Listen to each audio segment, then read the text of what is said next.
Hello friends, good morning. Welcome back to another video. कैसे हैं आप लोग? आई होप आप सभी लोग अच्छे होंगे और अपने आने वाले सभी एग्ज़ाम की प्रिपरेशन बहुत अच्छे से कर रहे होंगे। तो फ्रेंड्स, अब तो काफ़ी सारे एग्ज़ाम आए जा रहे हैं। जैसे कि आप लोगों ने देखा होगा, बीएलटी ग्रेड की भर्ती आई ही थी कि टीजीटी पीजीटी की भी चीज़ें निकल करके आने लगी कि हाँ, एग्ज़ाम डेट वगैरह आउट हो गई है। साथ ही साथ में यूपी टेट जो होता है, इतने सालों से नहीं हुआ था, उसकी भी एग्ज़ाम डेट आउट हो गई है। और साथ ही साथ में खंड शिक्षा अधिकारी है, वो भी आप लोगों को बहुत जल्दी देखने को मिलेगा। और एक बहुत बड़ी भर्ती बोलेंगे, मतलब बहुत सालों से जिस भर्ती का इंतज़ार कर रहे थे सभी स्टूडेंट लोग, वो भर्ती भी हम लोगों को देखने को मिली है। कल नाइट को ही इसका नोटिफिकेशन आया। मतलब कि दिन में थोड़ी सी न्यूज़ निकल करके आ रही थी कि 5 दिन के अंदर हमें वैकेंसी देखने को मिलेगी, लेकिन नाइट होते होते हमें वैकेंसी का नोटिफिकेशन देखने को मिल गया। तो फ्रेंड्स, बहुत ही अच्छी बात है, बहुत ही गुड न्यूज़ है। मतलब कि एकदम से, मतलब बोला ना, एस्पिरेंट को मतलब कि बहुत ज़्यादा खुशी मिली है इतने सालों बाद। मतलब कि 4 से 5 साल हो गए तब से ये वैकेंसी अब आई है। शायद 21 में या 22 में वैकेंसी आई थी, तब से अब आई है। मतलब 3 से 4 साल तो हो गए।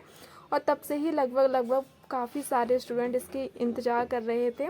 और बहुत पहले से 1 डेढ़ साल से लगभग मतलब न्यूज़ वगैरह में भी चीज़ें निकल करके आ रही थी, हाँ एसआई की वैकेंसी हमें देखने को मिलेगी, सब इंस्पेक्टर की वैकेंसी आएगी। लेकिन चीज़ें कहीं ना कहीं डिले हो रही थी, बट कोई बात नहीं है। उन सारी चीज़ों को साइड में करके आप अपनी पढ़ाई में लग जाते हैं।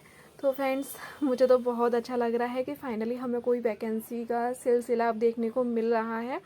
और उम्मीद भी लगाई जा सकती है कि अब जल्दी से हमें सुपर टेट भी देखने को मिल जाए। लेकिन अब हम तो यही कहेंगे कि अब वो सुपर टेट, बीएड, बीटीसी सब छोड़ते हैं साइड में।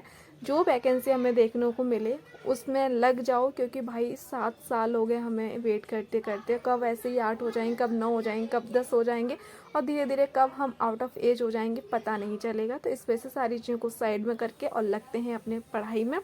तो फ्रेंड्स, काफ़ी दिनों से मेरा ब्लॉग नहीं आ पा रहे थे। कुछ चीज़ें ऐसी, पढ़ाई भी ज़्यादा खास नहीं हो पा रही थी, क्योंकि कोई एग्ज़ाम वगैरह मुझे दिख नहीं रहा था। और साथ ही साथ में फ्रेंड्स, एक न्यू जर्नी तो मेरी लाइफ की स्टार्ट हुई है, तो उस वजह से चीज़ें थोड़ी सी हो रही थी। लेकिन बट कोई बात नहीं है, अब मैं स्टार्ट कर रही हूँ क्योंकि हमें एक मोटिव टारगेट मिल चुका है।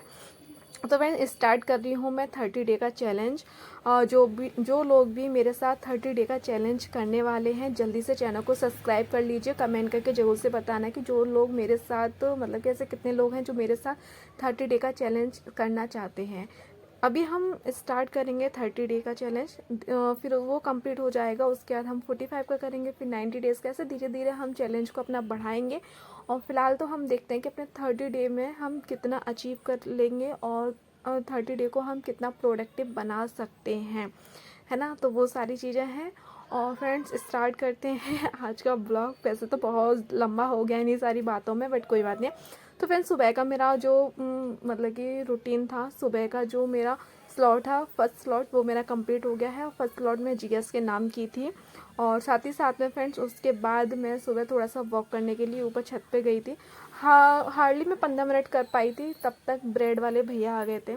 सुबह सुबह मुझे लगता है मोस्टली सभी के यहाँ पे ब्रेड वाले भैया आते होंगे। एक ब्रेड वाले भैया, एक दूध वाले भैया, है ना। तो ब्रेड वाले भैया आ गए थे, तो मैंने ब्रेड ले ली, क्योंकि ब्रेड ख़त्म हो गई थी। तो मैं नीचे गई ब्रेड लेने के लिए। उसके बाद मैं ऊपर आई और चने वगैरह मैं बॉईल करने के लिए रख दी थी, क्योंकि नाइट को भिगो दिए थे। तो चने मैंने भी यहीं फ्राई कर लिए हैं। साथ के साथ में तब तक मैंने सब्जी भी कट कर ली थी, भिंडी। तो मैंने भिंडी में भी तड़का दे दिया है। अब एक साइड भिंडी बन जाएंगी। और तब तक हम लोगों ने ब्रेकफास्ट वगैरह किया। और फिर उसके बाद मैं आ गई थी रूम में। अभी टाइम हो रहा था लगभग 9 या 9:30 के लगभग का टाइम है। और अभी मैं रूम की भी क्लीनिंग कर ले रही हूँ। ऐसा होता है फ्रेंड्स कि सुबह सुबह उठती हूँ तो फिर मैं पढ़ने बैठ जाती हूँ, और हस्बैंड भी सो रहे होते हैं, तो उस समय ना बेडशीट वगैरह ज़्यादा अच्छे से साफ़ नहीं हो पाती है। रूम ही ज़्यादा अच्छे से साफ़ नहीं हो पाता। एक तो मेरा रूम छोटा है, ठीक है, उसमें कितना भी अच्छे से सामान सेट करके रख दो, वो फिर भी मैसी मैसी लगता है। ऐसा लगता है जैसे पूरा घर कमरा कबाड़ी की तरह है। और इस वजह से आप लोगों ने देखा होगा, खाना भी मैं नीचे बैठ करके बना रही हूँ। प्रॉपर स्लिप वगैरह, प्लेटफॉर्म वगैरह कुछ भी नहीं है, क्योंकि पूरा घर ना मेरा रिनोवेट हो रहा है। नीचे वाला जो फ्लोर था, जो ग्राउंड फ्लोर बोलते हैं, वो ना 2 फुट लगभग ऊपर उठा हुआ है। तो वहाँ पे भी पूरा रिनोवेट हो रहा है। ऊपर का भी फ्लोर पूरा रिनोवेट हो रहा है, क्योंकि ना मेरा रूम बहुत छोटा है, तो हम अपना ऊपर वाला रूम थोड़ा बड़ा करवा रहे हैं। तो इस वजह से ना सारी चीज़ें ऐसी अभी चल रही हैं, तो इन सारी चीज़ों में टाइम तो लगता है, तो इस वजह से थोड़ा सा जैसी चीज़ें हैं वो मैनेज कर रहे हैं। इसी के साथ साथ अपनी पढ़ाई को भी स्टार्ट कर लेते हैं। और फ्रेंड्स अभी ये दोपहर का टाइम है, दोपहर का तो नहीं बोलेंगे, 11:30 या 12 बजे का ऐसा कुछ टाइम था। मैं नहा धो करके घर के सभी काम फ्री करके बैठ गई थी यहाँ पढ़ने के लिए, क्योंकि खाना तो लेट ही खपता है, क्योंकि ब्रेकफास्ट कर लो तो लंच फिर लेट ही होता है, 1:30-2 बजे के लगभग समथिंग। तो अभी मैं पढ़ने बैठ गई थी और अभी मैं पढ़ रही हूँ हिंदी, क्योंकि आप लोगों को पता होगा कि जो एसआई का जो एग्ज़ाम होगा उसमें सिर्फ 4 सब्जेक्ट आएंगे। उसमें हमें हिंदी देखने को मिलेगी, जीएस जिसमें कि करंट, हिस्ट्री और भूगोल, ज्योग्राफी, इकोनॉमी सारी चीज़ें होंगी, और साथ ही साथ में हमें मैथ मिलेगा देखने को और रीजनिंग मिलेगी। और फ्रेंड्स एसआई में इंग्लिश देखने को नहीं मिलती है, एसआई में इंग्लिश नहीं आती है।